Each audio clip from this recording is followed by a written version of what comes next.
وأخرى تحبونها نصر من الله وفتح قريب وبشر المؤمنين. Ad-da'una, mereka itu yang senantiasa mengajak, berdakwah menuju jalan Allah Subhanahu wa taala ala basiratin, ya, sesuai dengan hujjah-hujjahnya, dengan argumen-argumennya, dengan dalil-dalilnya. Al-mukasyafuna bi asrarillahi, mereka yang diberikan kasyaf, ya, yang diberikan kemampuan untuk melihat rahasia-rahasia Allah.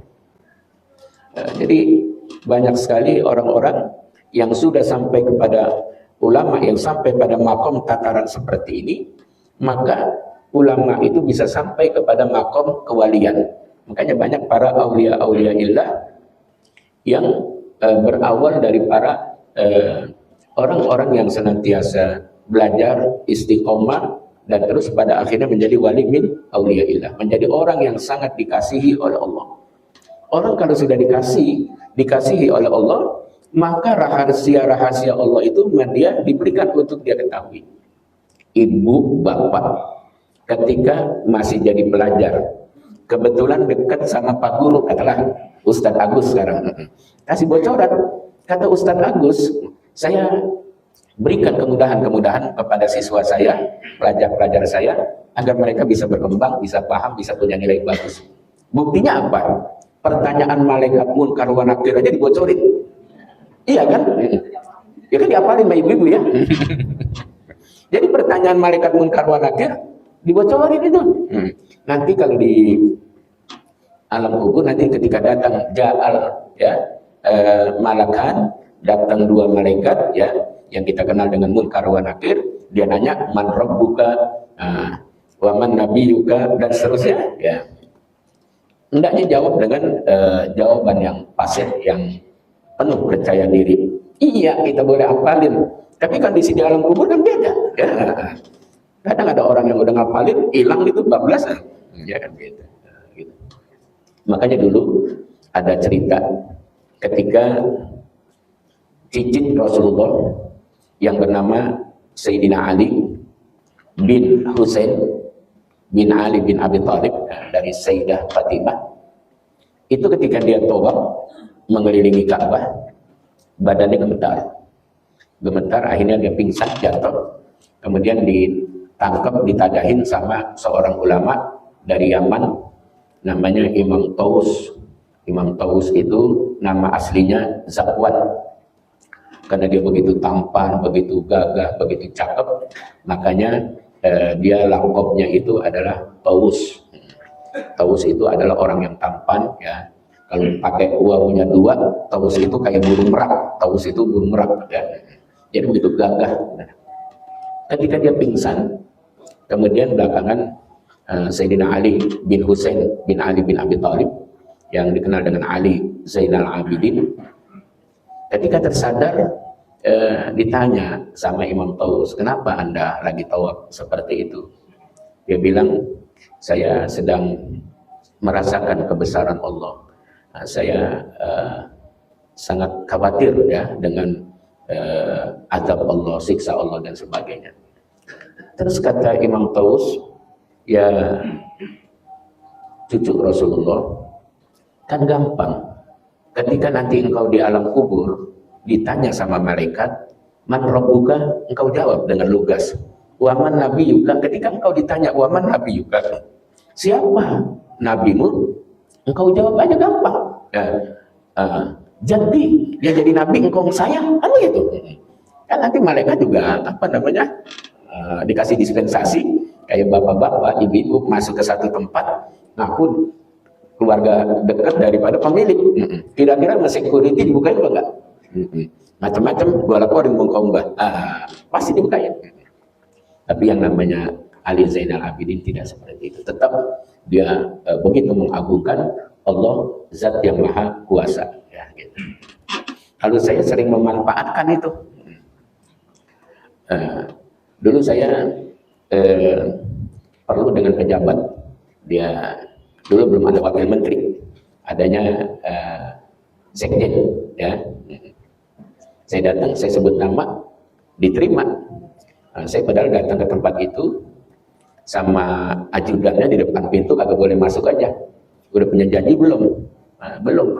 Nggak boleh aja saya masuk. Ya udah selesai tamu habis, baru saya masuk. Dia ketawa ngeliat saya. Dan ditanya dari jam berapa? Dari jam sekian saya tunggu gitu. Akhirnya ajudannya itu dipanggil sama dia. Lain kali kalau dia datang jam berapa aja, jangan pakai ditahan. Gitu. Ya, kasih dia dulu katanya. Gitu. Ya, kebetulan dia kenal dengan keluarga besar kita di Klender. Saya ingat dulu ketika saya ziarah ke Wali Songo, kemudian ketika pulang mampir di Krapyak. Teman-teman yang lain tidur di hotel, saya ziarah ke Krapyak. Sampai di Krapyak menjelang maghrib. Ya sudah, saya bilang saya ketemu Kiai Ali Maksum. Gitu. Kata santri jaga, nggak bisa. Abah Yai nggak bisa diganggu. Besok kalau ketemu, ya sudah, saya tidur di ruang tamu di Krapyak. Ketika pagi-paginya habis sholat subuh, saya dikasih tahu sama santri, sudah boleh ketemu Abah Yai. Sudah. Ceritanya ketemu sama Abah Yai. Sampai rumahnya, ditanya dari mana. Saya dari Klender, saya bilang, Jakarta, dari Klender. Ditanya, anak siapa? Saya bilang, anak Kiai Hasbi Allah. Wah, lu dikaget. Langsung, kapan sampainya? Sampainya dari kemarin sore, bah, sebelum maghrib. Kenapa kagak ketemu saya? Kata dia gitu. Nggak boleh, mas santri jaga. Langsung dia ambil mic, kan pakai speaker Kiai, ya. Panggil langsung sama Kiai Ali Maksum. Bahasa kitanya. Gitu. Besok-besok kalau dia datang, jam berapa aja bangunin saya. Karena ini anak dari sahabat saya, dari ulama Klender. Gitu. Karena dia Kiai Ali Maksum, kalau ke Jakarta ya mampir ke bapak saya. Kiai Makhrus Ali Lirboyo, kalau datang ke Jakarta ketemu bapak saya. Kiai Maimun Zubair, kalau datang ke Jakarta mampir. Kiai Abdul Hamid Pasuruan, kalau datang mampir. Semua ulama-ulama Jawa banyak yang pada ketemu, karena ada yang barengan belajar di Cirebon sama Ki Abbas Buntet, ada yang sama-sama belajar di Mekah, ya, ada yang adik kelas dan sebagainya. Jadi begitu. Ya, itu saya cerita ngalor ngidul. Maksudnya apa? Bisa dimanfaatkan kalau kita, tapi cicitnya Rasulullah enggak, itu enggak mau memanfaatkan fasilitas kakeknya itu, ya. Nah, kalau kita kan main rekomendasi aja udah. Ya. Dulu ada orang masuk SD sini nih. Kemudian kepala sekolahnya Pak Haji Sudama. Ya, Pak Haji Sudama ya dulu ya. Nah, Pak Haji Sudama kan istrinya ngaji sama saya. Dia juga bareng-bareng berangkat haji dengan saya. Ada orang yang masuk SD kagak diterima karena umurnya belum cukup, kan dulu zaman ada umur, ya, umur kagak cukup. Ya, nggak diterima sama ini. Akhirnya dia ngadep ke kepala sekolah. Ngadep ke kepala sekolah, ditanya, kebetulan kepala sekolahnya Pak Haji Sudama. Tinggal di mana? Di Klender. Dekat rumah Ustadz Saifullah. Saya adik sepupunya Ustadz Saifullah, gitu langsung. Ya ini kagak diterima. Ya udah dah, kata Pak Haji Sudama, karena adik sepupunya Ustadz Saifullah saya terima. Pulang diterima sama Pak Haji Sudama, langsung ke rumah saya, laporan. Takutnya Pak Sudama tanya. Nah itu kan kita masih bisa jual, ya. Tapi cucunya Rasulullah, Sayyidina Ali Zainal Abidin, enggak. Ya begitu, sudah. Ya saya bilang, selama urusan baik, nama saya masih laku, pakai, saya bilang gitu, ya.